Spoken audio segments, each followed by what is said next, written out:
Prayer. Okay, so prayer దాదాపు చాలా వారాల నుంచి మనం నేర్చుకుంటున్నాం. చాలా ముఖ్యమైన విషయాన్ని ఈరోజు కూడా నేర్చుకుంటున్నాం. ప్రతి శుక్రవారం మిస్ చేయకుండా రండి. కారణం ఏమంటే ఆల్రెడీ మీకు తెలుసు, ప్రేయర్ అనేది చాలా ఇంపార్టెంట్ సబ్జెక్ట్. ప్రేయర్ అన్నిటికంటే కూడా అన్నీ ఇంపార్టెంటే బైబిల్లో, కానీ ప్రార్థన అనేది మనకు దేవుడిచ్చిన గొప్ప ఆయుధం. కాబట్టి ప్రార్థన గురించి చాలా క్లియర్గా ఒక క్రైస్తవుడికి అర్థం చేసుకోవాలా, అర్థం కావాలా. ఎందుకంటే చాలాసార్లు ప్రార్థనలోనే కష్టాలు తెచ్చుకుంటాం మనం. అమ్మ, ఎక్కడ కష్టాలు వచ్చేది? సో అమ్మ, అర్థమవుతుందా? సో చాలాసార్లు ప్రేయర్లోనే సమస్యలు తెచ్చుకుంటాం క్రైస్తవులు మనం, సరిగ్గా ప్రార్థన గురించి తెలియకుంటే. So we need to understand prayer subject clearly and perfectly, so that మనం ప్రార్థనలో పోయినప్పుడు ప్రాబ్లమ్స్ తేకుండా బ్లెస్సింగ్స్తో తిరిగి వస్తాం. లేకుంటే చాలా కష్టాలు పడతాం మనం ప్రార్థనలోనే. ఓకే, సో అందుకనే ప్రార్థన అనేది చాలా జాగ్రత్తగా మీరు నేను అర్థం చేసుకోవాలా. ఈ స్క్రీన్స్ ఎందుకు మా బంద్ ఉన్నాయి? ఓకే, మీరు నేను regular subject main versus marks వార్త 11వ అధ్యాయం 22-24లో మనం మనకు ఈ వాక్యం మన బేసిక్ వాక్యము, ఈ ప్రేయర్ సబ్జెక్ట్ సంబంధించి. సో ఆ తర్వాత మీరు చూస్తే ఆల్రెడీ 2 సెక్షన్స్ మనం చేసుకున్నాం. ప్లేరా మా అర్థమవుతుందా? ఆల్రెడీ 2 సెక్షన్స్ మనం నేర్చుకున్నాం. మొదటిది ఏంటి? Why pray. ఓకే, ఆల్రెడీ మనం కంప్లీట్ చేసుకున్నాం ఈ సెక్షన్ని, వై ప్రే అనేది. సో ఎందుకు ప్రార్థన చాలా క్లియర్గా మీకు నాకు ఉండాలి. ఎందుకు ప్రార్థన అనేది? ఎందుకంటే చాలామంది ప్రార్థన అంటేప్పటికి వచ్చేది ఏంటంటే దేవునికి అన్నీ తెలుసులే, ఏం దేవునికి మనం స్పెషల్గా చెప్పేది ఏముంది, దేవునికి తెలియంది ఏమన్నా ఉందా అని కొంతమంది అయితే. కొంతమంది యొక్క ఒపీనియన్ ఎట్లుంటుందంటే దేవునికి మనం ప్రార్థన చేసినా మనం చెప్పింది వింటాడా, మనం చెప్పింది అడిగింది ఇస్తాడా, యాళ్ళే అని చెప్పేసి కొంతమంది యొక్క విధానం ప్రార్థన విషయంలో అట్లా ఆలోచిస్తూ ఉంటారు. ముందర చూడాలి నేను. కానీ ప్రార్థన నా జీవితంలో ఒక ఊపిరిలా తయారు చేసుకోలేపులారా మీరు నేను. అన్నిటికంటే ఏదన్నా ముఖ్యమైనది ఉందా ఒక క్రైస్తవుడికి అంటే? మిగతావన్నీ అవసరం, జ్ఞానము, వాక్యము అన్నీ, కానీ ప్రార్థన చాలా ప్రాముఖ్యమైనది పిల్లలు. అందుకే ప్రార్థన గురించి ప్రభు ఏమన్నాడంటే ఎడతెగక చేయుడి అన్నాడు కదా. మీరు బైబిల్లో చదివినట్లయితే ఎడతెగక అంటే ఎప్పుడు తెగకూడదు అని అర్థం. మరి ఇంకో చోటు చూస్తే విసుక్కోక ప్రార్థన చేయండి అన్నాడు. తెగకుండా విసుక్కోకుండా ఎప్పుడు ప్రార్థన జీవితం మనం కలిగి ఉన్న ప్రార్థన ఎక్కువ చేసే వాళ్ళుగా ఉండాలి నాయన. అర్థమవుతుందా? సో సాతాను మ్యాక్సిమం అడ్డగించేది మిమ్మల్ని ప్రార్థన చేయకుండా మిమ్మల్ని అడ్డగించే ప్రయత్నం చేస్తాడు. ఎందుకంటే వాడికి తెలుసు ప్రార్థన అనే ఆయుధాన్ని మీకు నాకు దేవుడు ఎందుకు ఇచ్చాడని. ఓకే, సో అందుకనే ప్రార్థన అనేదానికి నా జీవితం ఏ కారణము అడ్డు రాకూడదు. దేవుని తెలుసులే, మామూలులే, అదిలే, no no no nothing doing. బైబిల్లో క్లియర్గా యెహోవా దేవుడు భూమి మీద నిలబడినప్పుడు మనిషిగా చెప్పింది ఏమంటే, నువ్వు ప్రార్థన చేసుకోకుంటే నువ్వు శోధనలో పడతావు. ఏమవుతుంది? ప్రార్థన చేసుకోకుంటే నువ్వు శోధనలో వెళ్తావు, శోధన జీవితంలో పడతావు. ఆయన చెప్పింది అబద్ధం ఉండదు. ఆయన చెప్పాడంటే ఇంక చెప్పాడు అంతే. ప్రార్థన జీవితం లేకుంటే మనం శోధనలో వెళ్తాం, కష్టాలు పడతాం. శోధన అనేది కోపం వచ్చేది మాటి మాటికి, నీకు ఏం చేయాలో అర్థం కాదు, బిజినెస్ ఫెయిల్ లేకుండా ఎక్కడ ఏం చేయాలో నీకు అర్థం కాదు, కన్ఫ్యూజ్గా ఉంటుంది లైఫ్. అదే శోధన అంటే. ఓకే, సో అందుకని ఏ కారణం కూడా నీ జీవితంలో రానిద్దు. ప్రార్థన ప్రాణంగా ఎంచుకో, ప్రార్థనను ప్రీతిగా ఎంచు. అందుకే విసుక్కోవద్దు అంటాడు. విసుగు వస్తుంది ప్రార్థన అంటే. ఏంది ఎప్పుడు అడగాల దేవునికి?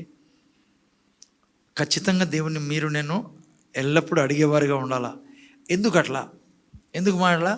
ఎందుకంటే మొదటి కారణం మనం చూసుకున్న వై ప్రే అంటే ఎందుకు కారణం ఏంటంటే దేవుడు ఈ భూమిని మనకిచ్చాడు పిల్లరా. అందుకనే ఏం జరగాలన్నా ఈ భూమి మీద నా పర్మిషన్ లేనిది దేవుడు చేయడు. ఈ భూమి మీద అంటే నీ జీవితంలో, నా జీవితంలో, నీ కుటుంబంలో, నా కుటుంబంలో, పిల్లల జీవితంలో, డబ్బుల విషయంలో, నీ బిజినెస్ ఎక్కడైనా నీకు సంబంధించిన దాంట్లో దేవుడు నువ్వు పిలువంది ఇన్వాల్వ్ కాడు. He can do all things. ఇది అనుకోద్దండి చేత కాదని దేవుని గారు. No no, God says I can do all things, but with your permission. ఎందుకు సార్ అట్లా? Because God decided that he honours us in that వే.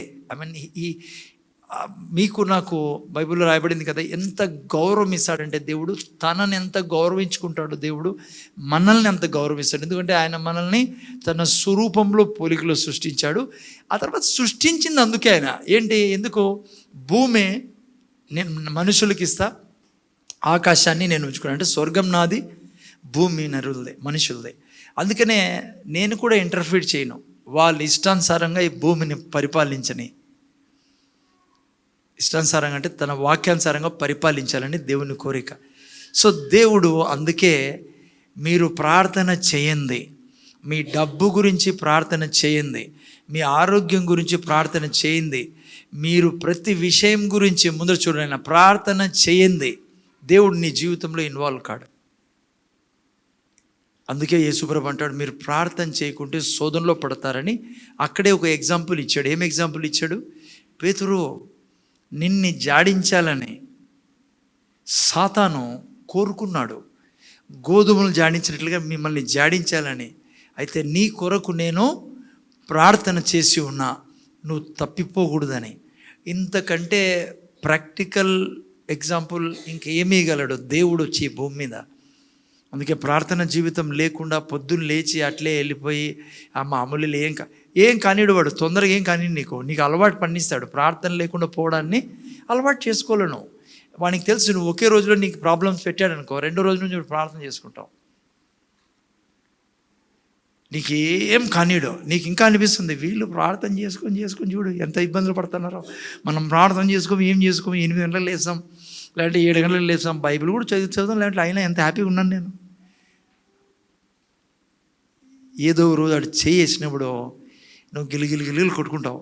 అప్పుడు నీకు విశ్వాసం కూడా ఉండదు లేచి నిలబడేదానికి. వాడు చాలా కన్నింగ్ ఫెలో పిల్లరా. సో అందుకనే నా ఎందుకంటే ఈ సిరీస్ నేర్చుకుంటాను కాబట్టి చాలా స్ట్రాంగ్గా మీలోకి పోవాలని నా ఉద్దేశం. సో ఫస్ట్ రీజన్ ఏంటి? ప్రార్థన చేయాలి. ఎందుకంటే ఇది నీ జీవితంలో ఏం చేయాలన్నా దేవుడు పర్మిషన్ ఇది చేయడు. ఓకే, రెండో కారణం మనం ఆల్రెడీ చూసుకున్నాం, అది కూడా రెండో సెక్షన్ కూడా అయిపోయింది. ఏంది అది? ప్రార్థనలో విశ్వాసంతో ప్రార్థన చేయాలి పిల్లరా. ఏంటి విశ్వాసం అంటే?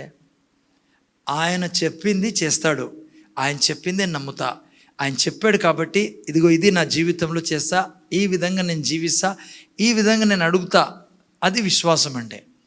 నేను లాస్ట్ వీక్ కూడా చెప్పా, మొదటి సెక్షన్లో ఆయన మనల్ని గౌరవిస్తా అన్నాడు కదా. నువ్వు ప్రార్థన చేయి, నువ్వు చెప్పినట్లు నువ్వు పర్మిషన్ నేను చేస్తా, అది మనకు ఆయన ఇచ్చే గౌరవం. రెండవ సెక్షన్లో ఫెయిత్లో నేను ఇచ్చే గౌరవం ఆయనకి. ఏంటది?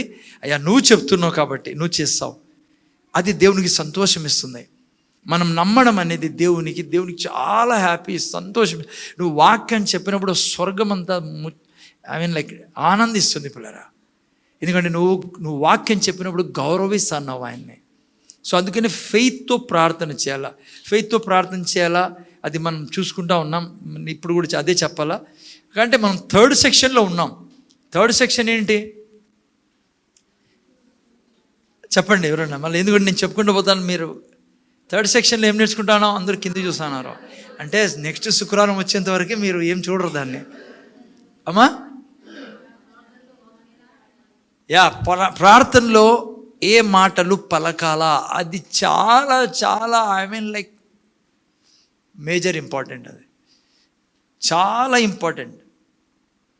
అందుకే చాలా కాలం తీసుకొని నేను ఈ మూడో సెక్షన్లో మనం ఇక్కడే ఉండే సమస్తం అంతా. ఏం పదాలు నువ్వు వాడుతున్నావు? నువ్వు ప్రార్థనలో దేవుని వాక్యాన్ని మాత్రమే చెప్పాలా. రెడపా ముందు చూసాను చింతలో. ఓకే, వాక్యం మాత్రమే చెప్పాలి నువ్వు.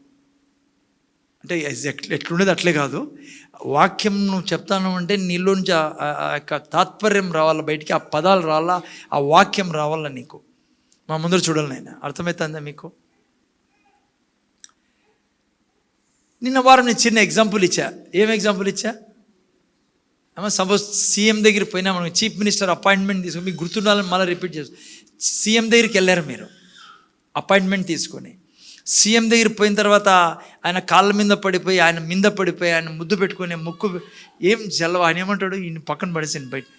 సెక్యూరిటీ గార్డ్ని పిలిచాడు, వీడు మెంటల్ ఉన్నట్టున్నాడు, ఎందుకు తీసుకొచ్చారు ఇతన్ని, ఎవరు ఇతను, ఎందుకు అపాయింట్మెంట్ ఇచ్చారు ఇతన్ని, బయట దొబ్బని అంటాడు. దేవుని సన్నిధిలో కూడా అదే పిల్లరా, అది వేరే దేవుని సన్నిధి మనం ముద్దాడడం అది కాదు, అది అట్లా కాదు. కానీ నువ్వు దేవుని సన్నిధిలో కూడా సీఎం దగ్గర ఏం చేయాలా, సపోజ్ నువ్వు పోయినావు, అపాయింట్మెంట్ తీసుకున్నావు, ఆయన దగ్గర నువ్వు బిజినెస్ చేస్తున్నావు, నీ బిజినెస్ గురించి మాట్లాడుతున్నావు, నేను ముందర చూడాలా. నువ్వు అంటావు, సార్ ఇది నా బిజినెస్, ఇది నాకు ఈ ఇబ్బందులు వస్తున్నాయి, మీ యొక్క కాన్స్టిట్యూషన్ ప్రకారం, మీ యొక్క ఐపీసీ ప్రకారం, లేకుంటే ఆచార సంహితన దాని ప్రకారము ఇది చేయాలా, చూడండి నాకు మీ గవర్నమెంట్లో ఇంత అన్యాయం జరుగుతుంది, ఇది సార్ లా. ఆయన దాని మీద పనిచేసేకే సీఎం అయిండేది. అర్థమవుతుందా? నువ్వు ఆడ కాళ్ళ మీద పడే చేతుల మీద ఏం చేస్తాడు ఆయన కూడా అధికారం లేదు. అట్లా చేసిన వాళ్ళు లోపల ఉంటారు జైల్లో కొంతమంది, వాళ్ళైనా కూడా ఏం చట్ట ప్రకారం చేయలే వాళ్ళు కూడా. ఆయన ఉండేది ఎందుకంటే చట్టాన్ని కాపాడేది. ఓకే, జస్ట్ మీకు ఎగ్జాంపుల్ కోసం. దేవుడు ఎగ్జాక్ట్గా అట్లా కాదనుకోండి, దేవుడి దగ్గర పోయినా నువ్వు ముద్దాడాలా, మింద పడాలా, అన్నీ చేయాలి. కానీ దేవుని దగ్గర కూడా నువ్వు వాక్యం ద్వారానే మాట్లాడాలా, అది ఆయనకు గౌరవం ఇస్తుంది, ఘనతనిస్తుంది. ఎందుకు చెప్పండి, ఆయన అన్నిటికంటే పైన ఏదాన్ని పెట్టాడు, వాక్యాన్ని. పిల్లరా, తన నామం కంటే పైన ఏదాన్ని పెట్టాడు, నువ్వు ప్రేయర్లో వాక్యం చెప్పేవాడిగా ఉండాలా, అది ఆయనకి సంతోషం ఇచ్చేది. అది గుర్తుపెట్టుకోండి, 3 పాయింట్లు. ఓకే, నిన్న వారం చాలా చాలా ప్రొఫౌండ్, చాలా ఇంపార్టెంట్ ప్యాసేజ్ మనం చూసుకున్నాం. ఎక్కడి నుంచి? మార్క్స్ వార్త 11వ అధ్యాయం 22, 23, 24 వాక్యం చాలా చాలా ఇంపార్టెంట్. ఫెయిత్ అంటే ఏంటి, ఫెయిత్ ఎలా పనిచేస్తుంది, అసలు ప్రార్థన ఎట్లా చేయాలనేది ఈ 3 వాక్యాల్లో రాశాడు, చెప్పాడు ప్రభు.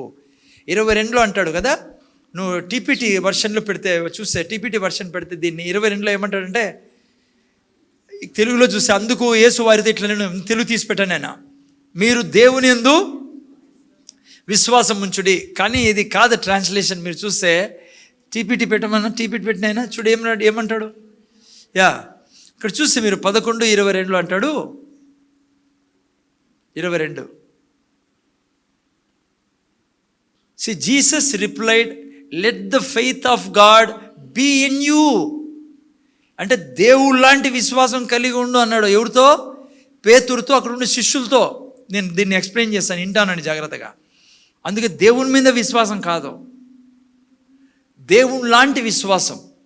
అందుకే గలతీ 2:20లో పౌలు అంటాడు, I'm crucified with Christ, nevertheless I live, Christ liveth in me, I live by the faith of Jesus, not in the faith of, by the faith of Jesus. యేసయ్య విశ్వాసంతో నేను బతుకుతా ఈ భూమి మీద. ఇక్కడ యేసుప్రభు అంటాడు, దేవుని లాంటి విశ్వాసం కలిగి బ్రతకండి. ఎందుకో తెలుసా, మనం దేవుళ్ళం కాబట్టి, చిన్న దేవుళ్ళం కాబట్టి, not big G, small G. Last week చెప్పాను, పందులు పుడతాయి, కుక్కలు పుడతాయి, దేవునికి ఎవరు పుడతారు? దేవుళ్ళని దేవుడు మనల్ని పిలుచుకుంటాడు. ఓకే, ఇక్కడ ఏంటండి నాన్న, చాలా ఇంపార్టెంట్ పొజిషన్. మీరు ఏంటంటే మీకు ప్రార్థన కూడా చాలా ఇంట్రెస్ట్ అయిపోతుంది. ఓకే, యేసుప్రభు అంటాడు, దేవుని లాంటి విశ్వాసం కలిగి ఉండు పేతురు అని. కింద 23లో అంటాడు, కొండను చూసి సముద్రంలో పడమని చెప్పు. కొండ అంటే ఏంటి? సమస్యల్ని. 24లో అంటాడు, ప్రార్థన చేయనప్పుడు, తెలుగులో పెట్టినాను, ప్రార్థన చేయనప్పుడు. ఓకే, ఈ 3 వాక్యాలని మీకు మళ్ళీ వాపస్ వస్తా ఎక్స్ప్లెనేషన్ ఇచ్చిన తర్వాత. నిన్న వారం చెప్పాను నేను, జస్ట్ ఇప్పుడు బ్రీఫ్గా పోతాను, ఎందుకు డీప్గా పోను. ఆల్రెడీ మీరు నిన్న వారంది వినండి. ముందు చూడండి, నేను ఏం జరిగింది అసలుకి, ఎందుకు ఈ టాపిక్ వచ్చింది. యేసుప్రభు కావాలని దేవుని లాంటి విశ్వాసం ఏంటో వీళ్ళకి నేర్పేయాలనేది యేసుప్రభు తాపత్రయం. ఏం జరిగింది అక్కడ 12వ వాక్యంలో మీరు చూసినట్లయితే, ఓకే, ఏం జరిగింది? యేసుప్రభు బెతనియాలో ఉన్నాడు. బెతనియా నుంచి ఆయన యెరూషలేంకి వెళ్తాన్నాడు. అమ్మా వింటున్నారా? మధ్యలో ఏం కనపడింది ఆయనకి? గట్టి చెప్పాలి, ఏం కనపడింది? చెట్టు కనపడింది, అంజూరపు చెట్టు. ఓకే, యేసుప్రభు ఆ యొక్క బెతనియా నుంచి వెళ్ళేటోడు మధ్యలో చెట్టును చూసి చెట్టు దగ్గరికి వెళ్ళాడు. చెట్టు పచ్చగా ఉంది, చెట్లు ఆకులు ఉన్నాయి, అంతా బాగుంది చెట్టు. ఓకేనా? ముందర చూస్తున్నారా? అయితే చెట్లు ఏం లేవు, కాయలు లేవు. కాయలు ఎందుకు లేవు? సీజన్ కాదు. అమ్మ అర్థమైందా? సో చెట్టుది ఏం ప్రాబ్లం లే, చెట్టు మంచిది, చెట్టుది సమస్యలే. అయితే ఎవరిది సమస్య? యేసుప్రభుకి సమస్య ఉందా? లేదు, యేసుప్రభు కూడా సమస్యలే. అక్కడ యేసుప్రభు ఆ చెట్టుని దగ్గర నిలబడినప్పుడు యేసుప్రభుకి అర్థమైంది. యేసుప్రభు నిర్ణయం తీసుకున్నాడు, నేను వీళ్ళకు విశ్వాసం, ఏ విశ్వాసం? దేవుళ్ళ లాంటి విశ్వాసము నేర్పిస్తా ఈరోజు. అందుకే అది డెమాన్స్ట్రేషన్ టైం పిల్లరా. డెమో ఇస్తున్నాడు యేసుప్రభు అక్కడ. ఆ చెట్టుని శపించి, చెట్టుది తప్పులేదు, యేసుప్రభు తప్పులేదు, యేసుప్రభు నేర్పించాలి శిష్యులకి. ఆ చెట్టుని యేసుప్రభు శపించాడు. ఇంగ్లీష్లో కర్స్డ్ అని రాయబడింది కదా. ఆ తర్వాత చూస్తే మీరు శపించిన తర్వాత అమ్మ అర్థమైందా? మీకు తెలుసు కదా డెమో ఉండే. సైన్స్ టీచర్ ఎట్లా డెమో ఇస్తుందో డెమో ఇచ్చాడు. చాలా ఇంపార్టెంట్ పోర్షన్ పిల్లర్ ఇది. ఇది అర్థమైతే ప్రేయర్లో నువ్వు ఏం చేయాలో నీకు అర్థమవుతుంది. దేవుడు సంతోషించేది ఎట్లా, నీ ప్రార్థనలు విని. ఈయనండి జాగ్రత్తగా. శపించిన తర్వాత యేసుప్రభు అక్కడి నుంచి యెరూషలేంకి వెళ్ళాడు. మందిరంలో పనంతా చేసుకొని సాయంత్రం మళ్ళా బెతనియాకి, యెరూషలేం నుంచి బెతనియా వెళ్తున్నాడు. ఏ దాని ముందర వెళ్ళాడు? ముందర చూడాలైనా చెట్టు ముందర వెళ్ళాడు. మళ్ళీ చెట్టు, ఇది చాలా ఇంపార్టెంట్. యేసుప్రభు చెట్టుని శపించాడు. పోయి వాపస్ బెతనియాకి పోతున్నాడు. మధ్యలో చెట్టు ముందర నుంచి వెళ్ళారు వాళ్ళు. పోయిన తర్వాత మళ్ళీ నెక్స్ట్ రోజు 24 గంటల తర్వాత మళ్ళీ యెరూషలేం పోతున్నారు. అప్పుడు మళ్ళీ చెట్టు ముందు నుంచే పోతున్నారు. అప్పుడు చెట్టు ఎండిపోయింది. అప్పుడు పేతురు అది చూసి ఏమన్నాడు? రబ్బీ, నువ్వు శపించిన చెట్టు ఎండిపోయింది. అది 21లో ఉండేది. వెంటనే 22లో యేసుప్రభు అందుకొని అంటాడు, పేతురు, దేవుని లాంటి విశ్వాసం కలిగి ఉండు. నీకు నాలాంటి విశ్వాసం లేదు, దేవుని లాంటి విశ్వాసం నీకు లేదు. నాలో ఉండేది దేవుని లాంటి విశ్వాసము. నేను దేవుని లాంటి విశ్వాసంతో పని చేశా, కానీ నీలో ఉండేది దేవుని లాంటి విశ్వాసం కాదు. ఏం విశ్వాసం ఉంది ఆయనలో? ఆయన ఎప్పుడు చెప్తున్నాడు చెట్టు ఎండిపోయింది? చూసిన తర్వాత నమ్ముతాడు నువ్వు చెప్పింది ఎండిపోయిందని. అది దేవుని విశ్వాసం కాదు, అది మనిషి యొక్క విశ్వాసం. దేవుని విశ్వాసం ఏంటి? యేసు ప్రభు ఎప్పుడైతే చెట్టుకు చెప్పాడో, ఇది గుర్తు చూస్తే చెట్టుకు చెప్పించినప్పుడు, నిన్న వారం కూడా చెప్పాను నేను, యేసు ప్రభు కళ్ళు తెరిచి చూశాడు. కొన్ని కళ్ళు తెరుచుకొని చెప్పించాడు అనుకుందాం. కళ్ళు మూసుకొని ఎందుకు చెప్పిస్తాడు యేసు ప్రభు? ఏమైంది చెట్టుకి? ఏమన్నా అయిందా? ఏం కల, చెట్టు అట్లే నిలబడింది, ఏ మార్పు లేదు. అందుకే శిష్యులు కూడా ఏమనుకుంటారో తెలుసా? ముఖ్యంగా పేతురు, మామూలే ఇదేదో అన్నాడు. ఆ తర్వాత చూడండి, జాగ్రత్తగా వినండి. యెరూషలేంకి వెళ్ళిపోయాడు యేసు ప్రభు. వాపస్ వచ్చాడు కింద ఈవినింగ్, సాయంత్రం. అప్పుడు ఎట్లుంది చెట్టు? చెట్టు ఎండిపోలే. చెట్టు ఎండిపోయింది అప్పుడే ఎగిరేవాడు పేతురు. చెట్టు ఎండిపోలే, అట్లే వెళ్ళిపోయాడు యేసు ప్రభు. చెట్టు పచ్చగా ఉంది, ఏమాత్రం మార్పు లేదు. దాని ముందరే వెళ్ళారంతా. నెక్స్ట్ రోజు మళ్ళీ వాపస్ యెరూషలేంకి వెళ్ళాడు. చెట్టు ఎండిపోయింది. దేవుని లాంటి విశ్వాసం అంటే ఏంటంటే అదే నేర్పిస్తున్నాడు యేసు ప్రభు. యేసు ప్రభు అనుకుంటే ఆ చెట్టును అప్పుడే ఎండగొట్టేవాడు వాళ్ళ కళ్ళ ముందరే.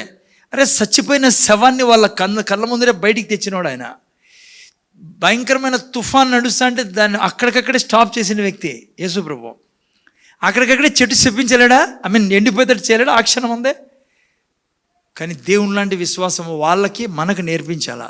ఏంటి దేవుని లాంటి విశ్వాసం అంటే, నువ్వు ఎప్పుడైతే వాక్యం విడుదల చేస్తావో, ఇంటానరా, నీ నోటి నుంచి వచ్చిన మాట దురాత్మలు, దేవుని దూతలు ఇద్దరూ వింటున్నారు. నువ్వు దేవుని వాక్యం చెప్తే దూతలు దాని మీద యాక్షన్ తీసుకుంటారు పిల్లరా. అర్థమవుతుందా? నువ్వు దేవుని వాక్యం కాకుండా నువ్వు వేరేది ఏది చెప్పినా, నువ్వు శత్రువుకు పని చేసేది నేను చెప్పావనుకో, వాళ్ళు పనిచేయడం మొదలు పెడతారు నీ జీవితంలో. వినాలనైనా. అందుకనే యేసు ప్రభు వీళ్ళకి చూపించాలి కాబట్టే కావాలని 24 గంటలు పడేటట్లు చేశాడు దాన్ని. కానీ ఆత్మీయ లోకంలో పని మొదలైంది. వేర్లలో ఏమైంది? ఎండిపోవడం స్టార్ట్ అయింది. ఏంటి దేవుని లాంటి విశ్వాసం అంటే, నువ్వు ఒకసారి వాక్యం చెప్పిన తర్వాత నీకు ఫిజికల్ వరల్డ్లో ఏమి జరగకోకున్నా కూడా నో నీడ్ టు వరీ. దేవుని విశ్వాసం నడిచే వాళ్ళ గురించి చెప్తున్నా. సాతాను అప్పుడే నీకు చీట్ చేస్తాడు. నువ్వు చెప్తే ఏం కాలేదు, చూడు సిమ్టమ్స్ అట్లే ఉన్నాయి, కడుపు నొప్పి అట్లే ఉంది, బీపీ అట్లే ఉంది, లేదంటే ఇంకా అదే అన్ని అట్లే ఉన్నాయి. కానీ నువ్వు నిలబడాల్సింది దేవుని లాంటి విశ్వాసం మీద. అంటే నువ్వు వాక్యం చెప్పావు, రోగం గురించి గద్దించావు. యేసు నామంలో నా రక్తంలో బీపీ ఉండకూడదు, నా శరీరంలో బీపీ ఉండకూడదు, మరణాన్ని విధిస్తా ఉన్నా. యేసు నామంలో వేర్లతో సహా నువ్వు చచ్చిపోవు. ఆ తర్వాత నువ్వు అంటాను, యేసయ్యా నువ్వు తిన్న దెబ్బల చేత నాలో స్వస్థత ఉంది, నువ్వు నా తిండిని నీటిని దీవించి నువ్వు నాకు ఆరోగ్యం ఇచ్చావు తండ్రి, నువ్వు వాక్యం పంపించి నన్ను స్వస్థపరిచావు. పరిశుద్ధాత్మదేవా నా రక్తంలో నీ పని జరుగుతుంది కృతజ్ఞతలో. అంతే, కంటిన్యూగా నువ్వు చేయాల్సింది అదే పని. ఎంతవరకు? నువ్వు బీపీ నుంచి విడుదల పొందుకోవాలా, ఆ తర్వాత కూడా నువ్వు ఎప్పుడు ఆరోగ్యంలో ఉండాల్సిందే, డివైన్ హెల్త్లో. అర్థమవుతుంది నైనా? అది దేవుని లాంటి విశ్వాసం అంటే. ఏంటి దేవుని లాంటి విశ్వాసం అంటే? నువ్వు వాక్యం చెప్పావు, అది దేవుని వాక్యం, ఆ వాక్యంలో దేవుడు ఉన్నాడు, ఆ వాక్యం దేవుంది, దేవుడు పని స్టార్ట్ అయింది. అందుకే దేవుడు అన్నాడు, నేను నా వాక్యాన్ని పంపించి ఉన్నా, అది ఏం పని కోసం పంపించినా చేసే నా దగ్గర తిరిగి వస్తుంది. కానీ నువ్వు నీ సిమ్టమ్స్ పోయినప్పుడు, లేకుంటే నీ పరిస్థితి మళ్ళా దాన్ని ఖర్చు చేసావనుకో, దాన్ని నెగిటివ్గా మాట్లాడావనుకో, ఏం ప్రయోజనం నేను వాక్యం చెప్పి, ఏం ప్రయోజనం ప్రార్థన చేసి, ఏం ప్రయోజనం ఉపవాసం పెట్టాలంటే, ఇంకా ఏం నువ్వు మళ్ళీ ఏం చేస్తున్నావు? దాన్ని రద్దు చేస్తున్నావు. అందుకే పేతురులా ఉండకూడదు మనము. పేతురు ఎప్పుడు నమ్మాడు? చూసిన తర్వాత. యేసుప్రభు ఎప్పుడు నమ్మాడు? చెప్పిన తర్వాత. అది దేవుని లాంటి విశ్వాసం అంటే. ఓకే, సో మీరు నేను దాని మీద నిలబడుకుని ఉండాలా. అందుకే 22 తర్వాత ఏమన్నాడు? 23వ వాక్యం. 23వ వాక్యంలో ఏమంటాడు? మళ్ళీ దేవుని లాంటి విశ్వాసం కలిగి. అందుకే ఎన్నిసార్లు చెప్పాలా? మాట్లాడారు ఎవరు మీరు? 23వ వాక్యంలో ఎన్నిసార్లు చెప్పాలా? ఎందుకు 3 సార్లు? మనకు రిజల్ట్ వచ్చేందుకు విడిచిపెట్టకూడదు. కొండ ఏమైంది? సమస్యకి ఏం చెప్పాలా మనము? వాక్యం చెప్తానే ఉండాల. ఇలాగే బ్రతకాల. ఎప్పుడు? 24లో మీరు ప్రార్థన చేయనప్పుడు.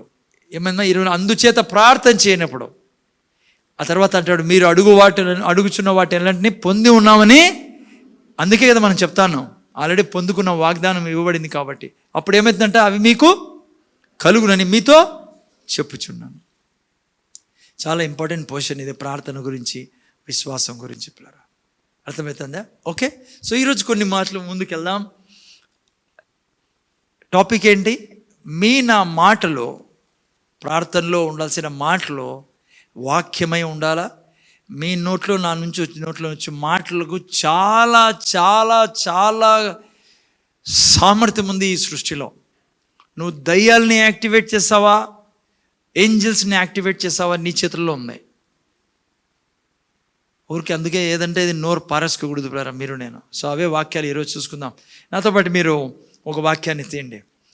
సామెతల గ్రంథం 4వ అధ్యాయం 24.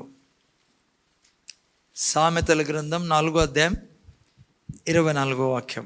మూర్ఖపు మాటలు నోటికి రానియకుము. అమ్మా వింటానారా? మూర్ఖపు మాటలు నోటికి రానియకుము, పెదవుల నుండి కుటిలమైన మాటలు రానియకుము. చూసారా? ఒక్క నిమిషం నాయనా, నాకు చాలా అమూల్యమైన మాటలు పిల్లరే, జాగ్రత్తగా వినండి మీరు.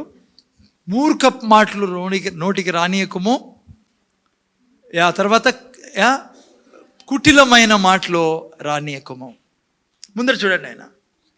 జాగ్రత్తగా వినండి పిల్లరా, కొద్దిగా ఇంకా లైక్ తీసుకోండి లోపలికి. ముందర చూడాల. బైబిల్ ప్రిన్సిపల్స్ బుక్ పిల్లరా, సిద్ధాంతాలతో కూడినది. దేవుడు మనిషిని సృష్టించినప్పుడు తను ఎలా బ్రతకాల, లైఫ్ ప్రిన్సిపల్స్తో కూడిన గ్రంథం ఇది. దీన్ని పట్టుకుంటే దేవుడు ఎలా అయితే మనల్ని సృష్టించి విజయవంతంగా, సంతోషంగా, ఆనందంగా, ఆరోగ్యంగా, మేలులతో, సుఖంతో ప్రతి క్షణం. తుఫాన్లో కూడా ఈశ్వరు పండుకునేవాడు. జైల్లో రేపు చచ్చిపోతారైనా పేతురు పడుకున్నాడు. ఎంత డీప్ స్లీప్లో ఉన్నాడంటే దూత కొట్టి లేపాల్సి వచ్చింది. ఎందుకు అటువంటి జీవితాలకు వాళ్ళకు ఉన్నాయంటే పిల్లరా, వాళ్ళు వాక్యాన్ని తమ జీవితంగా మార్చుకున్నారు. అందుకే బైబిల్ని, నా పాయింట్ ఏమంటే, ఏదో ఇచ్చినారులే చదవాలని మీరు నేను ఉంటే మాత్రం చాలా నష్టపోతాం. బయట వాళ్ళు ఏమనుకుంటారంటే బైబిల్ని ఏదో మత గ్రంథం అనుకుంటారు పిల్లరా. కానీ మీరు నేను దాన్ని మత గ్రంథంగా కాదు తీసుకోవాల్సింది, లైఫ్ ప్రిన్సిపల్స్గా తీసుకోవాలి పిల్లరా. ప్రతి వాక్యాన్ని ఇది సృష్టికర్తకు దేవుడు రాయించినది, తన హృదయం ఇది బైబిల్. అందుకే చాలా ఇంపార్టెంట్ గ్రంథం పిల్లరా బైబిల్. ఈవెన్ క్రైస్తవులు కూడా చాలామంది అర్థం చేసుకోరు బైబిల్ అంటే. చాలామందికి దీన్ని తీసుకొని ఐ మీన్ లైక్ జడ దూకోలా, అల్లుకోలా, ముడేసుకోవాలా అట్లా టైప్లో తీసుకుపోతారు బైబిల్ని. కమ్మలు వేసుకోవాలా, జుమ్కీలు ఆ దాంట్లో తిరుగుతారు బైబిల్ పట్టుకుని. ఒకతనైతే మేము జుమ్కీలు వేసుకోవాలా వద్దని మాట్లాడతాను కొంచెం చాలాసేపు. ప్రీచింగ్ అంతా జుమ్కీలే. ఈ జుమ్కీలు జడలు ఇవి కాదు పిల్లరా. ఇది జీవితానికి సంబంధించిన గ్రంథం ఇది. ఇవి చెప్పుకోకుండా జుమ్కీలు కమ్మలు ఏం చేస్తా చెప్పండి, ఏం ప్రయోజనం అట్లాంటివన్నీ. ఓకే, అందుకనే మీరు నేను కనీసం ఈ గ్రంథాన్ని చాలా గౌరవించాల్సిన గ్రంథం పిల్లరా. ఇది దేవుడిదే. ఆ వాక్యం ఏమైంది, దేవుడి పిల్లరా. సో ఇక్కడ చూస్తే ఈ మాట ఎంత పవర్ఫుల్ మాట అంటే, ఏం మాట ఇది? యా హలో సి అమ్మా ముందర చూడండి నేను. అందుకనే బైబిలు పిల్లరా, నేను చెప్పాను కదా, బైబిల్ నుంచి ఏం మనం తెలుసుకుంటున్నాం. అసలు బైబిల్ గ్రంథం మాత్రమే తెలిపేది ఏమో తెలుసా? దేవుడు ఎవరు, మనిషి ఎవరు, దేవునికి మనిషికి ఉన్న మధ్య సంబంధం ఏంటి, బైబిల్ గ్రంథం మాత్రమే నేను చెప్తాను ఈ సృష్టిలో తెలియజేసేది మనకి. మనిషికి ఏమైంది, ఎందుకు మనిషి అట్లున్నాడు, మనిషి ఏం చేస్తే తిరిగి మళ్ళీ దేవుళ్ళ అవుతాడు, కేవలం బైబిల్ మాత్రమే పిల్లలు తెలిపేది. సో అందుకనే మనకు ఈ గొప్ప ధన్యత, మన చేతుల్లో బైబిల్ ఉండడము, మనకు దేవుడు తెలుసుకోవడం అనేది గొప్ప విజయం జీవితంలో. అందుకే మత్తయి సువార్తలో ఆయన అంటాడు ఒక చోట, ఒకడు 6:31 అనుకోండి, అన్నీ సంపాదించుకొని తన ఆత్మను పోటుకుంటే ఏం లాభం అని. సో పాయింట్ ఏంటంటే నేను చెప్పాల్సింది, ఈ యొక్క మాట చూసారు ఇక్కడ, మూర్ఖపు మాటలు నీ నోటికి రానియకము, పెదవుల నుండి కుటిలమైన మాటలు పలుకకము. మీకు తెలుసా ప్రపంచము ఈరోజు ఎందుకు ఇంత కష్టాల్లో ఉండేది? అమ్మా బయట ప్రజల్ని మీరు చూసినప్పుడు ఎందుకు ఇంత కష్టాల్లో ఉన్నారు? బీదరికము, రోగాలు, ఐ మీన్ లైక్ సమాధానం లేక, ఐ మీన్ లైక్ వ్యాపారాలు లేక, లేకుంటే సక్సెస్ కాక, ఏమన్నా మనిషి సూసైడ్ చేసుకుంటే సరిపోతుందిరా అనే స్థితికి ప్రపంచంలో మీరు చూసారు. ఆ స్థితి రావడానికి కారణం ఏమో తెలుసా? అతి ముఖ్యమైన కారణము వాళ్ళకి ఏం మాట్లాడాలో తెలియకపోవడమే.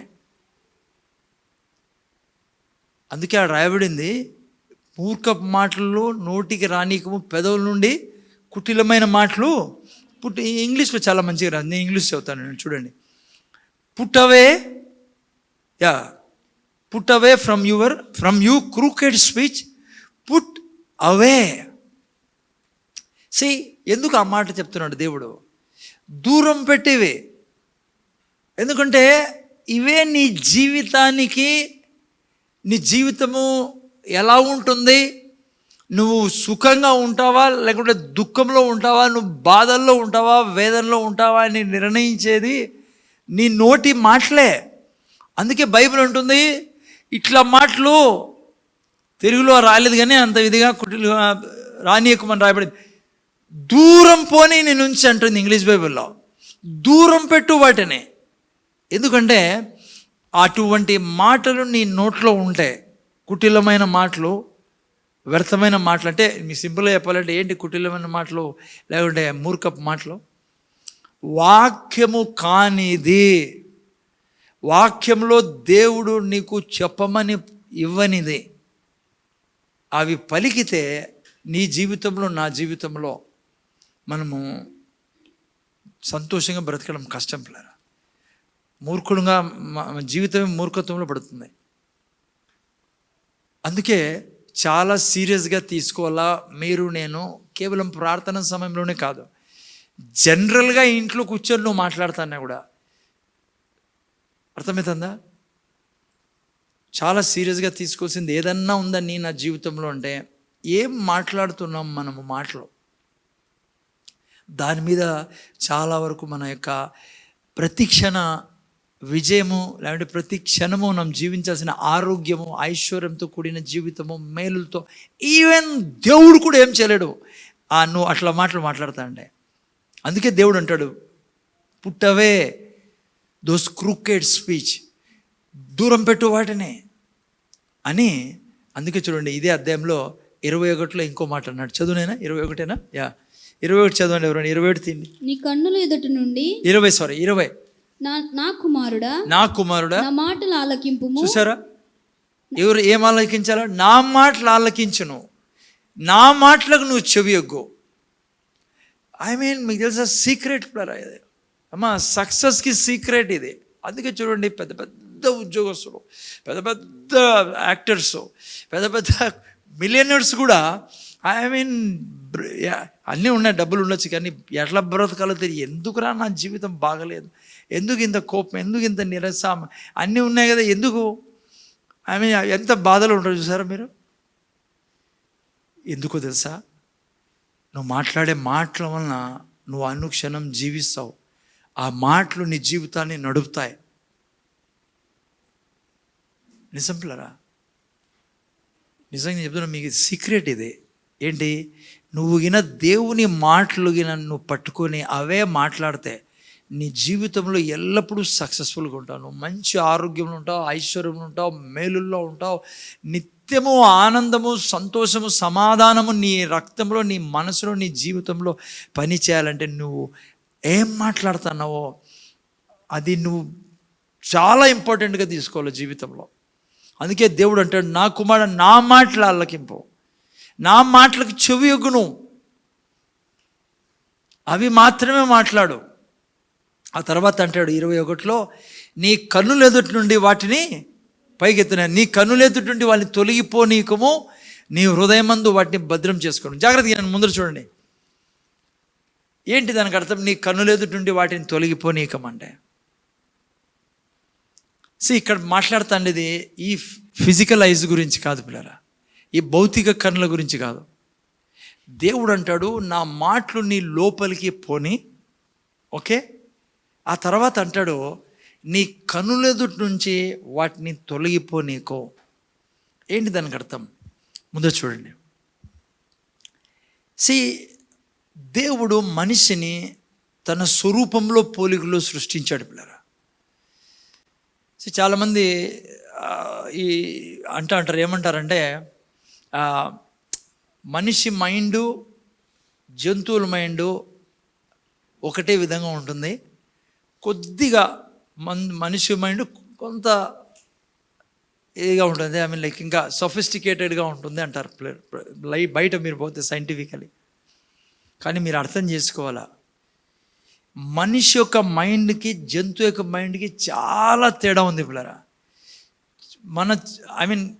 అతి ముఖ్యమైనది ఏంటి తేడా అంటే, జంతువులకు ఉండే మైండ్కి మనకుండే మైండ్కి, జంతువులు ఇమాజిన్ చేయలేవు, జంతువులు పిక్చరైజ్ చేయలేవు. ఇక్కడ రాస్తాడేది ఏంటంటే, మొదట నా వాక్యాలని లోపలికి పోని, రెండవది నా వాక్యాలని కన్నులెదుట ఉండని అంటే, ముందర చూడైనా పవన్ వింటానవా, ముందర ఉండని అంటే ఏంటంటే చాలా ఇంపార్టెంట్. వినండి ప్లీజ్, ఇది వినండి. నీ ఇమాజినేషన్లో ఎప్పుడూ నా మాటలు, నా వాక్యం ఉండాల. నువ్వు ప్రతి క్షణ నీ ఊపిరి తీసుకుంటున్నావే, నీ ఇమాజినేషన్లో వాక్యం తప్పించినది వేరేది రానియకు అంటాడు దేవుడు. అందుకే నేను ప్రార్థనలో పోయినప్పుడు ఊరికే పోయి ఆడ కూర్చొని గడగడ బడబడబడ అని మాట్లాడకూడదు. ఏం చెప్పినా ఇంటాలి అని అడ్జస్ట్ చేసుకుంటాడని ప్రిన్సిపల్స్ చాలా అవసరం పిల్లరా.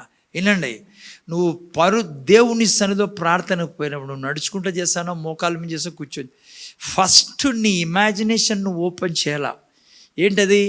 నువ్వు మా ముందర చూడండి, అక్కడికి చూడకండి, చాలా ఇంపార్టెంట్ పాయింట్స్ పిల్లలు. మీరు ఏదో దూరం నుంచి వచ్చారు వర్షంలో తడిసి, చూడండి. నీ ఇమాజినేషన్లో దేవుణ్ణి చూడాలి. ఫస్ట్ నువ్వు చేయాల్సిన పని ప్రేయర్లో, నువ్వు ఆయన్ని చైర్ మీద, ఆయనని సింహాసనం మీద కూర్చోవడం చూస్తావో, నీ ముందు నిలబడడం చూస్తావో, నీ యొక్క ఇమాజినేషన్లో, అందుకే దేవుడు నీకు స్పెషల్ మైండ్ ఇచ్చినది, దేవుని దగ్గర ఉండే మైండ్ నీకు ఇచ్చినది. దేవుని స్వరూపంలో పోలికలు ఉంటే అదే అర్థం. దేవుడు ఇమాజిన్ చేసే దేవుడు. మనుషులతో దేవుడు కోరుకునేది ఇమాజిన్ చేయమని. సో అందుకే ఫస్ట్ పాయింట్ ఈరోజు నేను ప్రార్థనలో ఉండాల్సింది, ఆయనని నువ్వు సింహాసనం మీద చూడను. ఆయన కాళ్ళని చూడాలా, ఆయన చేతులను చూడాలా, రంధ్రాలు పడిన చేతుల్ని, ఆయన ముఖాన్ని చూడాలను, ఆయన తల నుంచి అరికాల వరకు చూసే ఆ యొక్క గుణం డెవలప్ చేయి ఫస్ట్. ఊరికే శూన్యంగా గాల్లో మాట్లాడద్దండి ప్రార్థనలో. అది కన్నులెదుట అంటే. రెండవది, ఈవెన్ ప్రార్థన సమయంలోనే కాకుండా, ఓకే ప్రార్థన సమయంలో ఆయన చూస్తూ నువ్వు వాక్యం చెప్పేటప్పుడు నువ్వు వాక్యాన్ని ఇమాజిన్ చేయాల బిడ్డ. అదే పవర్ఫుల్ ప్రేయర్, అదే ఫెయిత్తో నిండిన ప్రేయర్, అదే దేవునికి సంతోషపరిచే ప్రార్థన. మీకు ఆల్రెడీ నిన్న వారం చెప్పా, నిన్న వారమే అనుకుంటా, ప్రార్థనలో ప్రాబ్లమ్స్ మాట్లాడకూడదు. ప్రాబ్లమ్స్ ఆయనకు తెలుసు.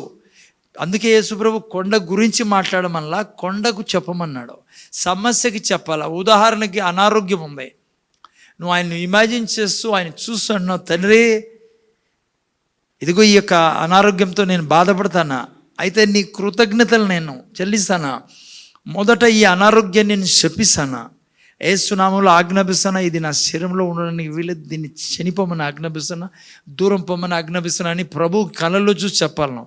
నువ్వు తిన్న దెబ్బల చేత నా శరీరం నిండా ఆరోగ్యం అన్నప్పుడు నువ్వు ఇమాజిన్ చేయాల బిడ్డ. నీ శరీరం నిండా దేవుని సామర్థ్యాన్ని చూడాలను.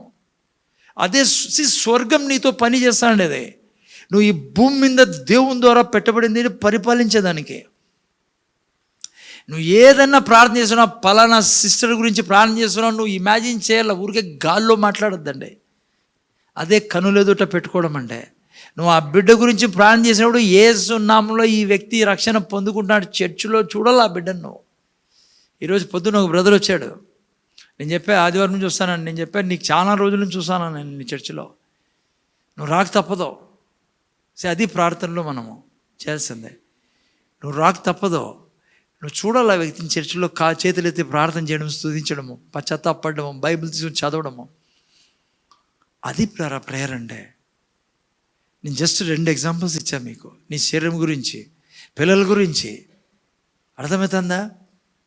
రెండో చెప్పాలనిపిస్తుంది, గుర్తొస్తుంది. ఇప్పుడు సాతాను ఆడే ప్రయత్నం చేస్తాడు నీతో ఆ ప్రార్థన టైంలో. వాడు కూడా ఇడిచిపెట్టాడు, ముఖ్యంగా ఆరంభంలో ఇట్లాంటివన్నీ ఆరంభించినప్పుడు నిరుత్సాహపరచాలని. సో వెంటనే ఎవరి గురించి చెడ్డ తలంపు వచ్చింది అనుకో, నీకు ఏం చేయాలి? అప్పుడు బ్లెస్ చేయాలి, వెంటనే ఆ వ్యక్తిని ఆశీర్వదించాలి. నేను ఇంకోటి చెప్తున్నాను, నీకు ఇంకోటి గుర్తొస్తాను, మీకు చెప్పమంటాను. ప్రభు, నువ్వు ఈ భూమి మీద అనుక్షణము సంతోషంగా ఉండాలంటే నీ పెదవుల మీద ఎవ్వరి గురించి శాపం ఉండకూడదు. నీకు ఒకటే తెలిసినలా, కేవలం ఆశీర్వదించేదే. నువ్వు ఎప్పుడైతే మనుషుల్ని బ్లెస్ చేస్తావో, ఎంతమంది కోరుకుంటున్నారు మీ పిల్లలు ఎప్పుడు ఆరోగ్యంలో, దేవునిలో, ఐశ్వర్యంలో, అభిషేకం ఉండాలని? అది మిగతా వాళ్ళందరికీ వద్దా? అందరి చేతులు ఎత్తారు. చెప్తున్నా మీకు, గుండెల్లో నుంచి నిజం చెప్తాను మీకు ఈరోజు. అనుక్షణము ఆశీర్వదిస్తూ ఉండండి మీ శత్రువుల్ని. శత్రువులు ఎవరు లేరు మనకి, కానీ సాతాను నిలబెడతాడు. నేను ఈ ప్రేమ ఒక పార్టీ అయింది నిన్న ఆదివారం. ఎవరు ఉన్నారు నిన్న ఆదివారం? కొంతమంది నాకు అన్నారు, ఈ ఎట్లా సార్ ఇది బ్రతికేది, ఇంత సెకండ్ పార్ట్ చూపిస్తే మీ లోపల ఉండే నరాల్లో నుంచి నీళ్ళు వస్తా బయటికి. ఫస్ట్ పార్ట్కే చాలామంది దద్దరిల్లు వింటారు. అమ్మా, సెకండ్ పార్ట్ ఈ సండే కాదు, నెక్స్ట్ సండే.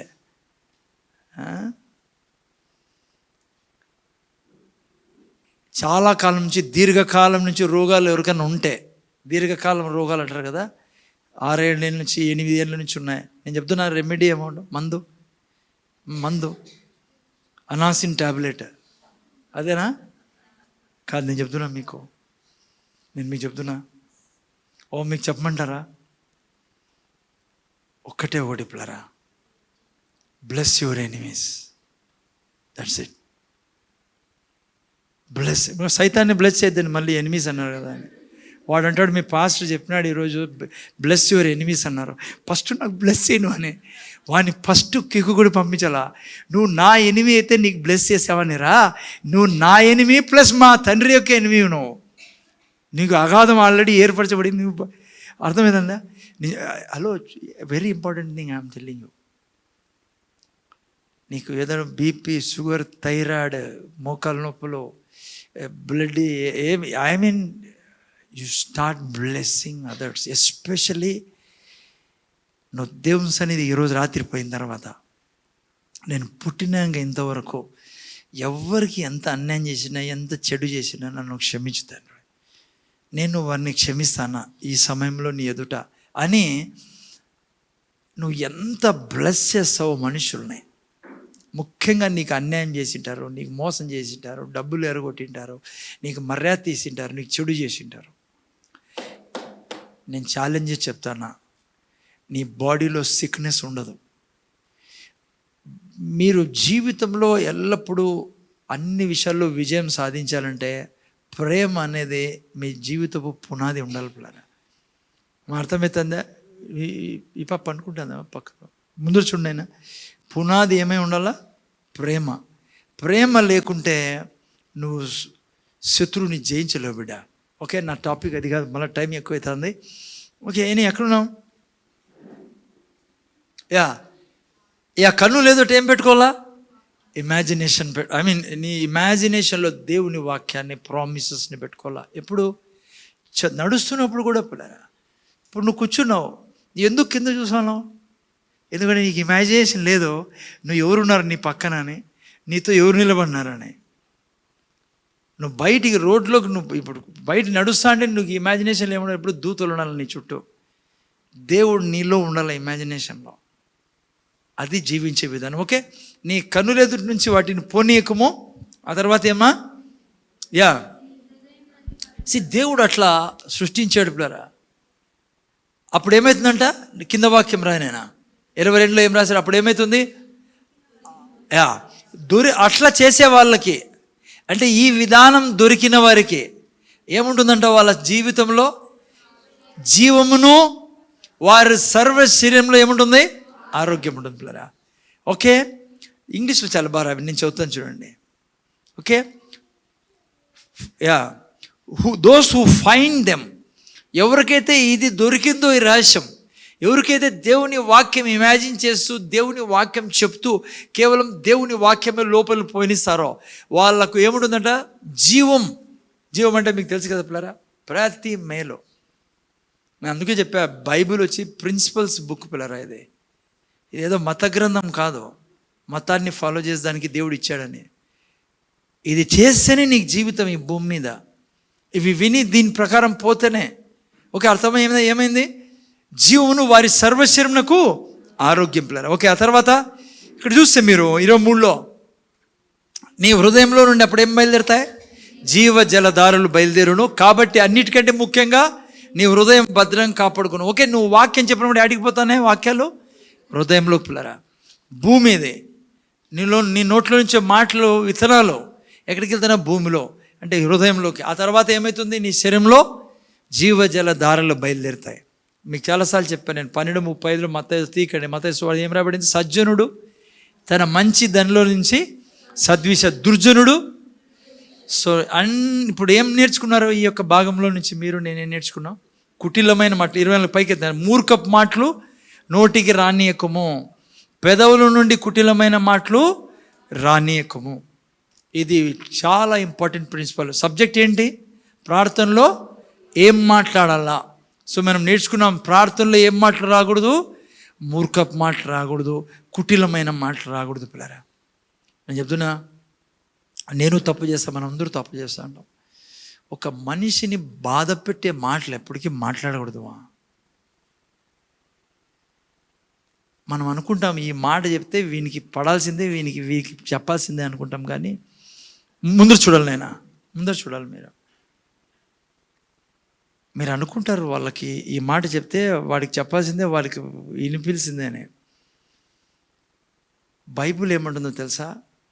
అది తిరిగి నీ మీదకి వస్తుంది. అది పోన్లే, నీ మీదకి వస్తే వచ్చా, నీ పిల్లలు సఫర్ అవుతారు, నీ పిల్లలు సఫర్ అవుతారు.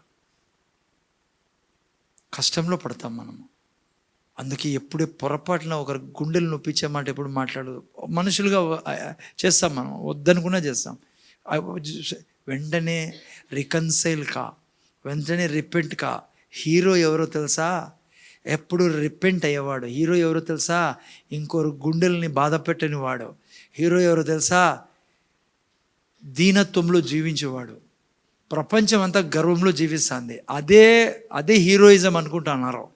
అది నాశనం చేసి పెడుతుంది జీవితాలని. దేవుని గుణం కాదు గర్వం, దేవుని గుణం దీనత్వం. అందుకే కాళ్ళ దగ్గరికి వెళ్ళిపోయాడు ఆయన, శిష్యుల కాళ్ళ దగ్గరికి. లాస్ట్కి చంపే ముందు క్షణంలో అంటాడు, సహోదరుడా ముద్దు పెట్టి నువ్వు అప్పచెప్తాను నన్ను. వాళ్ళే వర్ధిల్లుతారు ఈ భూమి మీద. ప్రైడ్గా, ప్రౌడ్గా, లూజ్గా, ఇష్టానుసారం మాట్లాడితే నేను ఎప్పుడే కానీ ఆనందం చూడలేం జీవితంలో. మీన మాటలు మీన అనారోగ్యానికి చాలా కారణము. అందుకే బైబిల్ అంటుంది, నాలుకలో ఏముంది? జీవం మరణము. ఎవరు తమ నాలుకను జాగ్రత్తగా వాడతారో వారు జీవంలో జీవిస్తారు. అది ఒక పాయింట్. రెండో వాక్యం మనం చూస్తాం. ఓకే, ఇది అయిపోయింది. ఓకే, కుటిలమైన మాటలు. అందుకే జాగ్రత్త తినంటారా. అందుకే దావీదు ఏమంటాడు?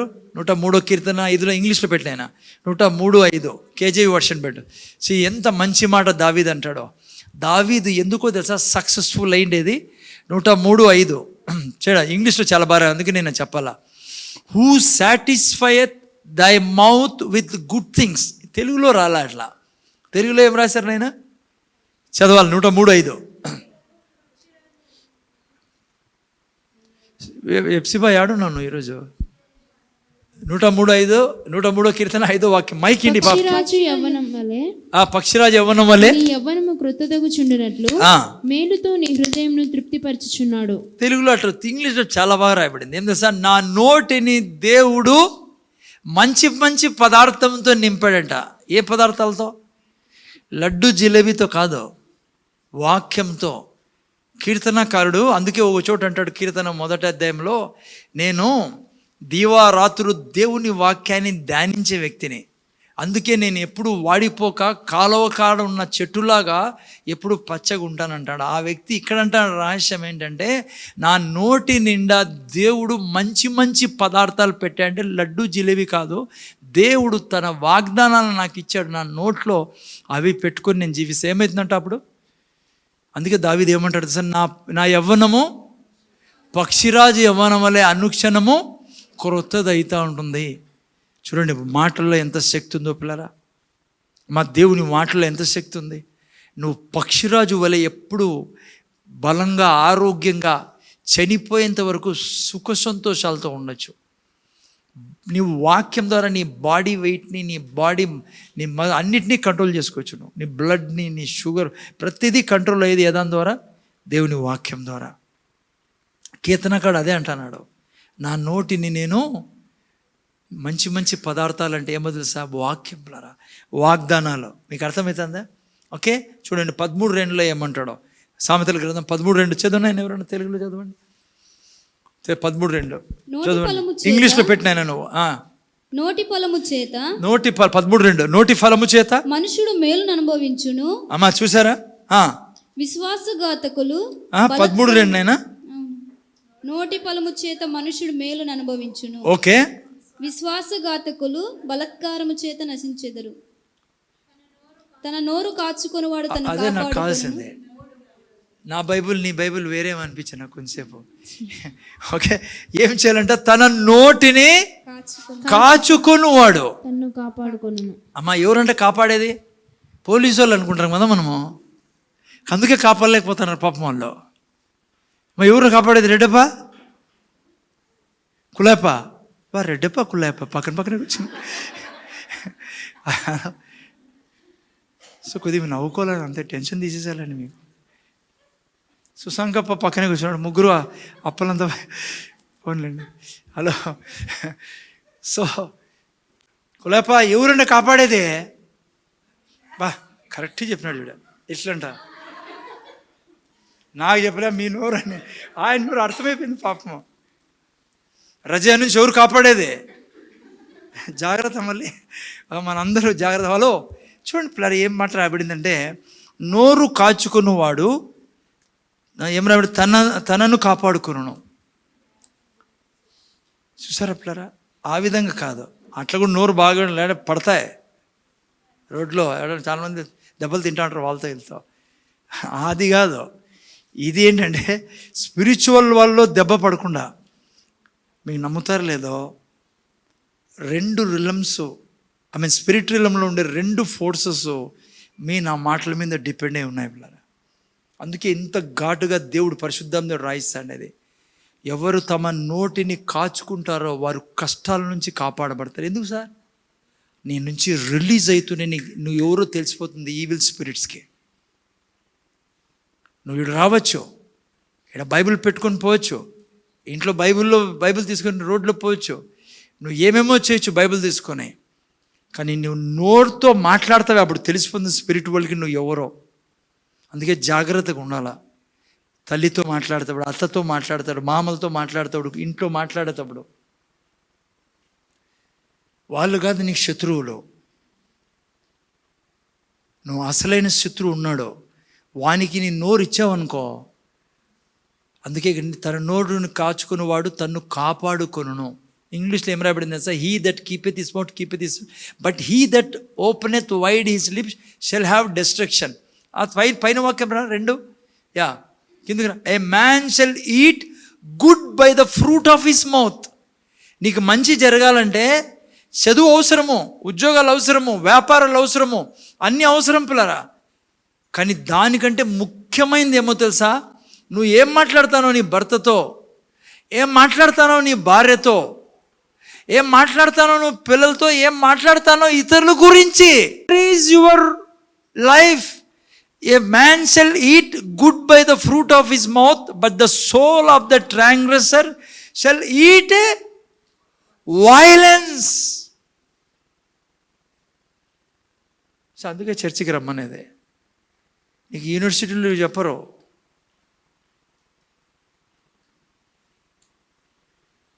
ఈట్ వైలెన్స్ అంటే నీ ఇంట్లో లేని, నీ జీవితంలో లేని సమస్యలను అనుభవిస్తావు.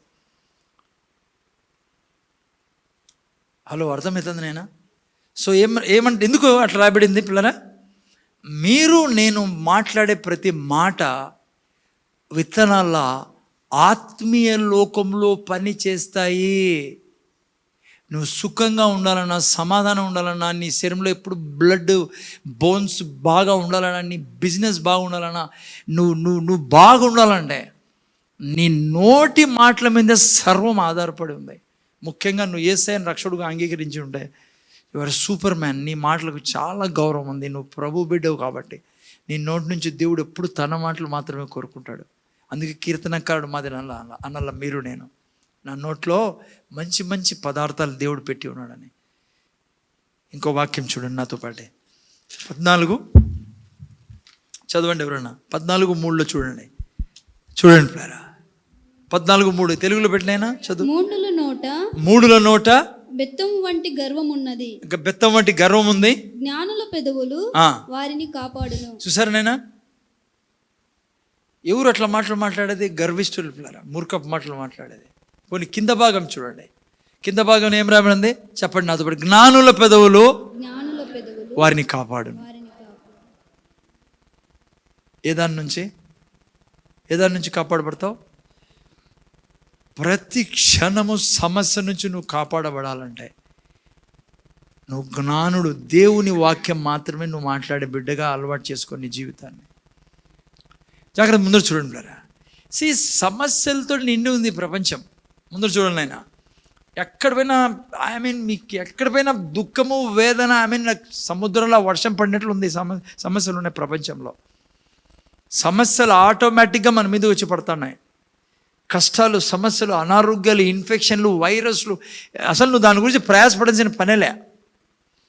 ఇప్పుడు చూడండి గడ్డి ఎంత మొలుస్తుంది. ఇప్పుడు వర్షం వచ్చింది కదా, వారం తర్వాత చూడండి మీరు వచ్చి ఇక్కడికి ఎండ వచ్చిన తర్వాత అమ్మా అదే మామిడికాయలు కావాలంటే అమ్మా సపోటాకాయలు మామిడికాయలు జామకాయలు కావాలంటే మాకు తెలిసి ఏం చేయాలి, చెట్లు వేసి సంవత్సరాలు అవుతుంది. జ్ఞానుల పెదవులో నువ్వు ఈ ప్రపంచం కష్టాలతో ఉండొచ్చు, వేదనలో పీడలో ఉండొచ్చు, కానీ నీ ఇంట్లో స్వర్గంలా పెట్టుకోవచ్చు. నువ్వు నీ శరీరాన్ని దైవత్వంతో నింపుకొని నీ శరీరంలో నిరంతరము దైవిక స్వస్థత అనుభవించవచ్చు. ప్రపంచమంతా బీదరికంలో ఉండొచ్చు, నీ ఇంట్లో డబ్బు అయిపోదు. ప్రపంచమంతా కటకట అని ఉండొచ్చు, పనులు కొరుక్కుండా, నీ జీవితం సంతోషంగా ఉంటుంది. ఎప్పుడో తెలుసా, జ్ఞాను మాదిరి నువ్వు పెదవులు విప్పితే, జ్ఞానంలో పెదవులు వారిని కాపాడు. అంటే గడ్డి మాదిరి, పిచ్చి గడ్డి మాదిరి ప్రపంచం అంతా కష్టాల్లో ఉంది. బట్ నీ ఇంట్లో నువ్వు సుఖంగా, నీ జీవితంలో నువ్వు సక్సెస్ఫుల్ కావాలని, నీ పిల్లలు నువ్వు సక్సెస్ఫుల్ కావాలని, నీ పిల్లల్ని చిల్డ్రన్ సక్సెస్ఫుల్ కావాలంటే నీ పెదవుల్ని నువ్వు విత్తేదానికి వాడాల దేవుని వాక్యాలతో. ఓకే, జస్ట్ ఫాస్ట్ 7-8 మినిట్స్లో మీకు ఒక classic, I mean like part లాంటి టెస్టిమనీ మీకు బైబిల్లో నేను చూపించి ముగిస్తా. ఓకే, అబ్రహాం గారి గురించి. ఓకేనా? ఓకే, జాగ్రత్తగా నేను మాటల గురించి మనము ఆదికాండం 17వ అధ్యాయం తీసి పెట్టండి. ముందు చూడండి, సింపుల్ చెప్తాను నేను. చాలా మీకు అన్నీ బాగా తెలుసు, చాలా నాకంటే బాగా తెలిసిన వాళ్ళు మీరు అబ్రహాం గారి గురించి. అదే జస్ట్ మీకు, ఎందుకంటే 8:30 అప్పుడే అయింది కాబట్టి. ఓకే, సరే. అబ్రహాము పిల్లరా మోడల్ పీస్ పిల్లరా కదా. అబ్రహాము విశ్వాసులకు తండ్రి, విశ్వాసులకు హీరో. అబ్రహాం ద్వారా మీరు నేను విశ్వాసాన్ని నేర్చుకోవాలా. మీరు బైబిల్లో చూసినట్లయితే ఈ అధ్యాయం, మనం చదవబోయే అధ్యాయంలో అబ్రహాము ఎట్లయితే యేసు ప్రభువు శిష్యులకి, ముందర చూడాలి నాయన, శిష్యులకి యేసు ప్రభు శిష్యులకి విశ్వాసం నేర్పించాడు. ఎక్కడ నేర్పించాడు? ఎక్కడ నేర్పించాడు యేసు ప్రభు శిష్యులకి విశ్వాసం గురించి? మార్క్స్ వార్త 11వ అధ్యాయంలో. మీకు అడిగే కంటే నేనే చెప్పేది మేలు. దేవుడు పాత నిబంధనలో ఎగ్జాక్ట్గా అబ్రహాంకి విశ్వాసం నేర్పిస్తా ఉన్నాడు. అప్పుడు అబ్రహాంకి విశ్వాసం నేర్పిస్తాడు. ఎందుకంటే మనం విశ్వాసం నేర్చుకోలే ఈరోజని. అక్కడ యేసు ప్రభు అదే దేవుడు మనిషిగా వచ్చి వాళ్ళకు విశ్వాసం నేర్పించాడు, మనం నేర్చుకోవాలని. ఓకే, సో అబ్రహాం జీవితం ద్వారా ఏంటి దేవుని లాంటి విశ్వాసం అనేది మనం నేర్చుకుంటాం. ఓకే, ఇక్కడ చూసినట్లయితే యాక్చువల్గా తన ఫెయిత్ లైఫ్ మీరు రోమిల్ రాసిన పత్రిక 4వ అధ్యాయం 17 నుంచి 25 వరకు ఉంటుంది. ఇక్కడ నేను జస్ట్ కొన్ని పాయింట్స్ చెప్పాలని నేను ఆశపడతాను. ఓకే, ఇక్కడ మీరు చూసినట్లయితే 17వ అధ్యాయం మొదటి వాక్యం చదవండి నేను. మొదటి 2 వాక్యాలు ఎవరన్నా? అబ్రాము 99 వాడైనప్పుడు యెహోవా అతనికి ప్రత్యక్షమై, నేను సర్వశక్తి గల దేవుడును, నా సన్నిధిలో నడుచుచు నిందారహితుడు అయి ఉండుము, నాకును నీకును మధ్య నా నిబంధనను నియమించి నిన్ను అత్యధికముగా అభివృద్ధి పొందించేదనని అతనితో చెప్పాను. ఓకే, ముందర చూడండి ఆయన, జస్ట్ కొంచెం ముందర చూడండి. అబ్రహాము 99 ఏళ్ళ వాడైనప్పుడు కూడా పిల్లలు లేకుండా ఉన్నారు పిల్లరా. ఆ కష్టంలో ఉన్న సమయం ఇదే. పిల్లలు లేరు అతని దగ్గర. యాక్చువల్లీ దేవుడు కాదు పిల్లలు లేకుండా చేసేది.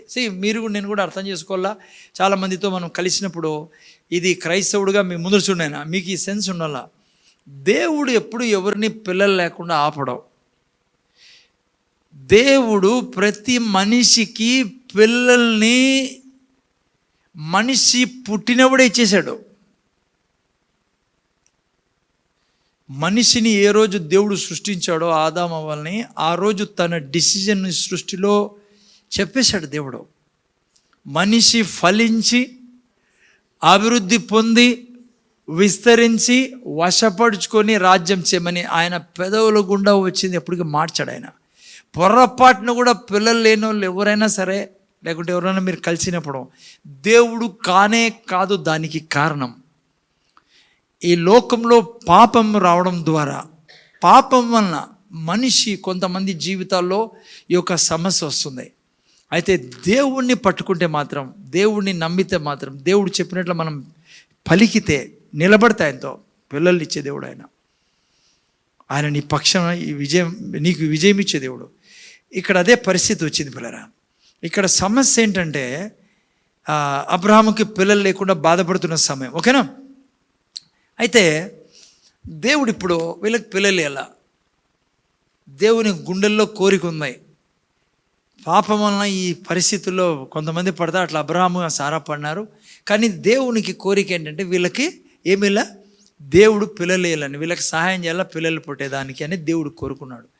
కానీ దేవుడు వీళ్ళకి పిల్లలు వేయాలంటే వీళ్ళను ఫస్ట్ విశ్వాసం నేర్పించాలా, దేవుడు ఫెయిత్ ప్రిన్సిపల్స్లోకి తీసుకెళ్ళాలా. అందుకే దేవుడు వచ్చి అన్నాడు అక్కడ 99 ఏళ్ళు ఉన్నప్పుడు అంటాడు, సర్వశక్తి గల దేవుడు నా సన్నిధిలో నడుచు, నిందారహితుడిగా ఉండుము, నాకును నీకు నీ మధ్య నిబంధనలు నిన్ను అత్యధికంగా అభివృద్ధి పొందించదను. యాక్చువల్ చెప్పాలంటే వీళ్ళలో వీళ్ళకి ఇద్దరుకుండే సమస్య ఏమంటే విశ్వాసం లేదు పిల్లలు. మీరు అనొచ్చు విశ్వాసం లేదా? లేదు. మీరు అబ్రహాం యొక్క జీవితం చూస్తే ఆదికాండం 15వ అధ్యాయం తీకండి. ఆడ దేవునితో అబ్రహాం అంటాడు, అబ్రహాం యొక్క ప్రేయర్లో ఇట్లా చెప్తాను ఉండండి మీకు అర్థం కాకుండా, మీ ముందు చూడండి. నేను అబ్రహాంకి దేవుడు పిల్లలు అని కోరుకుంటున్నాడు, దేవుడి కోరిక అదే, అందుకే వచ్చాడు కూడా. కానీ అబ్రహాం దగ్గర ఉన్న సమస్య ఏం తెలుసా, ప్రార్థనలో కూర్చుంటే ఎప్పుడూ నెగిటివ్ మాట్లాడతాడు. మీకు అట్లాడితేనే అర్థమయ్యేది. ప్రార్థనలో ఏం మాట్లాడతాడు అర్థమైందా మీకు? ఏం మాటలు? కుటిలమైన మాటలు, ఇంకేం మాటలు? మూర్ఖపు మాటలు. ఏం మాట్లాడారు చెప్పండి అబ్రహాము? నువ్వు అన్నీ ఇచ్చినావు, నాకు ఏం ప్రయోజనం చెప్పు? ఇంత బంగారు ఇంత ఆస్తి ఇచ్చివి, ఏం ప్రయోజనం? ఇదంతా ఎవరు తీసిపోతారు? అంటే దేవునికి తెలియదు పాపము, కొత్తగా వచ్చాడు ఇంకా ఈ ప్రపంచంలోకి. చూసారా, ఈయన ఒక రకంగా అయితే ఆమె ఎవరు? సారమ్మ ఒకటేసారి ఏమనింది తెలుసా, అసలు పిల్లలు లేకుండా చేస్తాండేదే దేవుడు, ఆయన గురించి నువ్వు నాతో మాట్లాడద్దు. 16వ అధ్యాయంలో నేనే దేవుడిని, నీ దగ్గర పిల్లల్ని ఇస్తాను నేను, నా మాట వినను అని ఆమె దేవుడు పాత్ర పోషించింది. ఆ తర్వాత తెలుసు మీకు ఏం జరిగిందో, ఏమనింది మీకు తెలుసు ఇంకా, ఓకే? అది వీళ్ళ యొక్క కండిషను. దేవుడు అన్నాడు ఇప్పుడు వీళ్ళకి పిల్లలు వేయాలంటే ఫస్ట్ నోట్లో ఉండే ఆ యొక్క మాటల్ని పక్కన తీస్తే నా మాటలు పెడితే విశ్వాసం వస్తుంది, అప్పుడు నేను పిల్లలు వేయగలను. అది మా ఫెయిత్ ప్రిన్సిపల్స్ అండి. అందుకే దేవుడు ఏం చేశాడు చెప్పండి, దేవుడు స్ట్రైట్గా వెళ్ళి వీళ్ళిద్దరు పేర్లు మార్చేశాడు. మీరు ఇప్పుడు అనొచ్చు, నాకు అదే సార్ నా పేరు ఏమన్నా మార్చాను సార్ అనొద్దండి. మీరు ముందర చూడండి, పేరు మార్చేశాడు. ఏం పేరు మార్చాడు? వినండి. వీళ్ళకి ఏం చేశాడంటే దేవుడు తన పేరులో నుంచి వీళ్ళ పేరులోకి ఒక లెటర్ ఎక్కించాడు పిల్లరా. హీబ్రూ భాషలో యావే అనే పేరులో హెచ్ తీసి వీళ్ళకి అబ్రహాంలోకి హెచ్ పెట్టాడు, సారాలో కూడా ఏం పెట్టాడు? హెచ్ పెట్టాడు. చూడండి దేవుడు మంచివాడు పిల్లరా. అసలు దేవుడు ఏడన్నా పోండి మీ ఇద్దరు మీ ఇష్టం అని చెప్పి పోలే ఎంట పడినాడు దేవుడు. ఆమె నవ్వింది ఒకటేసారి. దేవుడే వచ్చి ఇంట్లో కూర్చొని రేపు సంవత్సరం ఈ పాడి పిల్లలని నవ్వుకుంటా ఉంది. మళ్ళీ అబద్ధం పైనుంచి చూసే ఎంత భయంకరమైన ఫ్యామిలీ అనుకున్నారు వీళ్ళు. మనం కూడా అబ్రహాం అంటే మంచివాళ్ళు, కానీ ఏం చేసా పాపము, చర్చికి వస్తారు ఏళ్ళ చర్చికి, కానీ ఇంటికి పోయిన తర్వాత నీకు తెలియదులే నేను చెప్పినట్లు అంటుంది ఆమె. సో అట్లా చేయకండి, చేసి ఇటే తిప్పలే పెడతారు మళ్ళీ. అందుకని దేవుడు మంచోడు పిల్లరా. దేవుడు ఏం చేశాడంటే ఓ పని చేస్తా, వీళ్ళకి నా పేరు ఇస్తా. అప్పటి నుంచి వాళ్ళని అన్నాడు, 5వ వాక్యంలో ఇక్కడ రాయబడింది, ఓకే? నేను అట్లే చెప్తాను మీకు. నీ పేరు ఇంక నుంచి అబ్రహాము, ఆమె పేరు సారాయి కాదు, సారాయి ఉన్నింది ముందు. సారాయి ఎలా ఉన్నింది? సారాయి కాదు, ఏమని తెలుగులో? షారా. ఓకే, షారా. ఆమె ఇంటి మళ్ళీ కోప్పడుతుంది మళ్ళీ, సారా. ఓకేనా? సరే, ఈ విధంగా ఇద్దరు పేర్లు దేవుడు మార్చేశాడు. వీళ్ళతో అన్నాడు, ఇక్కడ నుంచి మీరు ఈ పేరునే పిలిచాలా అని కదా. ఏంటి దానికి అర్థం? ఏంటి దాన్ని ఎందుకు అట్లా పేరు పెట్టావు సార్? ఎందుకంటే 2 కారణాలు ఉన్నాయి. వీళ్ళ దగ్గర ఉండే 2 బలహీనతలు తీయాల దేవుడు. ఒకటి చూడండి, మన దేశంలో పిల్లలకి మన పేరు ఇస్తాం, తండ్రి పేరు ఇస్తాం. ఎవడరా మీ నాయన అని టీచర్ అడిగాడు అనుకో, ఆడ స్కూల్లో పక్కింటి అయిపోయి పేరు చెప్పరు. ఎవరి పేరు చెప్తాను ఆయన? మన పేరు చెప్తాను. ఎందుకంటే మనం తండ్రిగా పేరు ఇస్తాను. పేరుతో పాటు ఏమి ఇస్తాను చెప్పండి? ఇక్కడ నుంచి నేను నీ జీవితంలో ఇన్వాల్వ్ అయి ఉన్నా, నేను నీకు తండ్రిని. సో దేవుడు పేరు ఇవ్వడానికి కారణం ఏమంటే, అబ్రాహాము ఇంతవరకు నువ్వు ఒకడే, ఇక్కడ నుంచి నేను నీ జీవితంలో భాగస్తున్నాయి, నీలోకి ప్రవేశిస్తాను నేను, నువ్వు నాలో నేను నీలో ఉన్నా. సో ఇక్కడ నుంచి నువ్వు ఒంటరివాడు కాదు. అది చెప్పడానికి అబ్రహాంకి దేవుడు పేరు ఇచ్చాడు. అది మొదటి రీజన్. రెండో రీజన్ ఏంటి? మీరు నోరు మార్చాలా. అంతకుముందు ఏమనేవాళ్ళు? అబ్రాహాం అని పిలుచుకునేది, సారా అయినా ఆమె పిలుచుకునేది. ఇప్పుడు దేవుడు అంటాడు, మీకు ఎవరన్నా అడిగారనుకో నువ్వు ఎవరు అని, నువ్వు చెప్పాల్సిందేమి? నేను అనేక జనములకు తండ్రిని, నేను అనేక జనములకు తల్లిని. ముందు చూడండి ఆయన. సో ఇప్పుడు ఏమవుతుంది? రెండు విషయాల్లో ఆయన వీరి జీవితంలో ప్రవేశించాడు. ఇది చాలా ఇంపార్టెంట్, మీకు నేను వేరే చెప్పాలా ఇంకా, అందుకని వినండి. రెండవది, ఇప్పుడు వాళ్ళు ఎప్పుడైతే నేను అనేక జనులకు తండ్రి అని పిలుస్తున్నారో వారిలో ఏమి వెళ్ళిపోతుంది బయటికి? అవిశ్వాసం వెళ్ళిపోతుంది. ఓకే, ఇప్పటివరకు మనం చూసుకున్నాం. జ్ఞానులు ఏం చేస్తారు? తమ పెదవుల్లో కాచుకుంటారు, ప్లస్ జ్ఞానం మాట్లాడతారు. జ్ఞానుల పెదవుల్లో నుంచి జ్ఞానం. సో వీళ్ళిద్దరూ ఇంకేం చేశారు? అబ్రాహాము సారాని పిలవడం మొదలుపెట్టారు. అక్కడ ఏదైతే చెట్టు ముందర యేసు ప్రభు చెప్పాడో అదే దేవుడు వీళ్ళకి నేర్పించాడు. చెట్టు కొండను చూసి చెప్పమన్నాడు. ఈరోజు దేవుడు అబ్రాహాము సారాతో అంటున్నాడు, పిల్లలు కాల్లా, నేను మీతో ఉన్నా, మీకు సహకరించేవాడిని, మీకు కావాల్సింది తెచ్చిసా. మీరు ఏం చేయాలా? ఈ యొక్క పేరు ద్వారా నేనేం కోరుకుంటానో మీ గురించి మీరేం కోరుకుంటానో చెప్పండి. వాళ్ళు ఏం చెప్పడం మొదలుపెట్టారు? నేను అనేక జనులకు తండ్రిని, అనేక జనులకు తల్లిని. ఓకే, ఆ తర్వాత ఏం జరిగిందో మీకు తెలుసు. పిల్లలు పెట్టారు. ముందు రండి. రెండవది, ఇప్పుడు మనకేం అప్లికేబుల్ ఇది? మీ గురించి, నా గురించి ఎగ్జాక్ట్లీ దేవుడు అదే చేశాడు నా జీవితంలో. వారికి పాత నిబంధనలో పేరు ఇచ్చాడు. మీకు నాకు పేరు కాదు ఇచ్చినది, మీకు నాకు ఆయన కన్నాడు పిల్లరా. అందుకే బైబిల్ ఏమంటుంది? 1 కొరింథీ 6:17 అంటే, ఎందరైతే క్రీస్తు ఉన్నారో వారు దేవునితో ఒకటే ఉన్నారు. అమ్మా, క్రీస్తుని నువ్వు అంగీకరించినప్పుడు దేవుడు నువ్వు ఒకటైపోయినారని బైబిల్ చెప్తుంది. మనం దేవునికి పుట్టామని యోహాను సువార్త 1:12 చెప్తుంది. మీరు నేను క్రీస్తుకు జన్మించామని ఎఫెసీ 2:10 చెప్తుంది. మనము ఆయన కలిసి ఉన్నామని 2 కొరింథీ 6:14, 15, 16 చెప్తుంది. First part over. ఏ రోజు యేసు ప్రభువుని రక్షకుడుగా అంగీకరించావో నువ్వు నేను దేవునితో కలిసి ఉన్నాం, ఒకటే ఉన్నాం మనం. రెండో పార్ట్ అది చాలా ముఖ్యమైనది.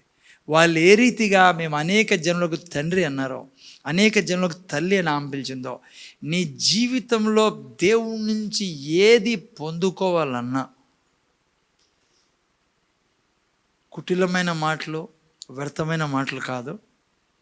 అర్థమవుతుందా? నువ్వు నేను కేవలము దేవుని వాక్యాన్ని చెప్పాలా, ఇమాజిన్ చేయాలా, దేవుని వాక్యాన్ని అనుక్షణము హృదయంలోకి పోనిస్తూ ఉండాలంటే ఏంటి సబ్జెక్ట్ ఈరోజు? ప్రార్థనలో ఏం పదాలు వాడాలా? ఏం పదాలు వాడాలా?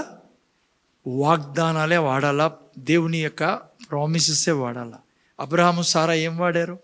యేసు ప్రభు ఏం వాడాడు? యేసు ప్రభు ఏం వాడమన్నాడు పేతురుతో? అప్పుడే ఆ ప్రార్థన సక్సెస్ఫుల్ ప్రార్థన పిల్లరా.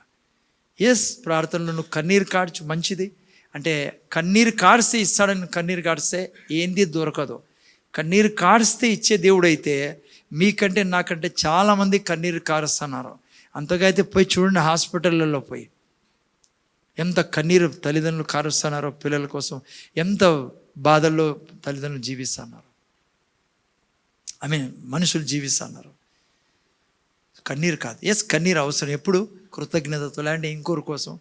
బట్ నేను ఎందుకు చెప్తాను మాటకి ఈ మాట అంటే, చాలామంది దైవజనులు మనం ఎవరి పేరు తీసుకోకూడదు, ఎవరి గురించి చెడ్డ మాట్లాడు, కన్నీరే ప్రాముఖ్యం అనేది నేర్పిస్తూ ఉన్నారు. కన్నీరు కాదు ప్రాముఖ్యం, వాక్యం ప్రాముఖ్యం. వాక్యంతోనే దేవుని సన్నిధిలో మన ప్రార్థన వినపడతాం. ఓకే, కళ్ళు మూసుకొని ప్రార్థన చేసుకుందాం. నెక్స్ట్ వీక్ వేరే విషయాల్లో ముందుకెళ్దాం.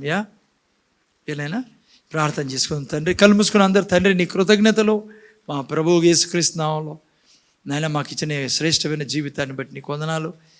నిజంగా తండ్రి, ఈ యొక్క సాయంకాల సమయంలో బైబిల్ స్టడీలో చాలా ప్రాముఖ్యమైన విషయాలు మేము వింటున్నాం, నేర్చుకుంటా ఉన్నాం. ఈ వాక్యానుసారంగా విని వదిలేసే వరం కాకుండా నాయన మా యొక్క జీవితం అంతయు ఈ మాటలో ఈ విన్న ఈ వాక్యాన్ని అనుసరించడానికి సహాయం చేయమని, ప్రతి క్షణము మా మాటలకి ఎంత శక్తి ఉందో మేము విన్నాం. ప్రతి క్షణము మాట్లాడే ప్రతి మాట పొరపాటు జరుగుతాయి తండ్రి, వెంటనే రిపెంట్ అయ్యి వాపస్ వచ్చి సరి చేసుకునే ఆ యొక్క జ్ఞానం మాకి, ఆ తర్వాత ఎప్పుడు దేవుని వాక్యం మాత్రమే చెప్పేదానికి సహాయం చేయండి. ప్రభు యేసుక్రీస్తుని వేడుకొచ్చున్నాం తండ్రి. రెండు చేతి దేవుని ఆశీర్వాదం తీసుకుందాం. యేసయ్య కృప, దేవుని ప్రేమ, పరిశుద్ధాత్మక సావాసం మనకు మన కుటుంబాలకు ఇప్పుడు సదాకాలం తోడును గాక. ఆమేన్.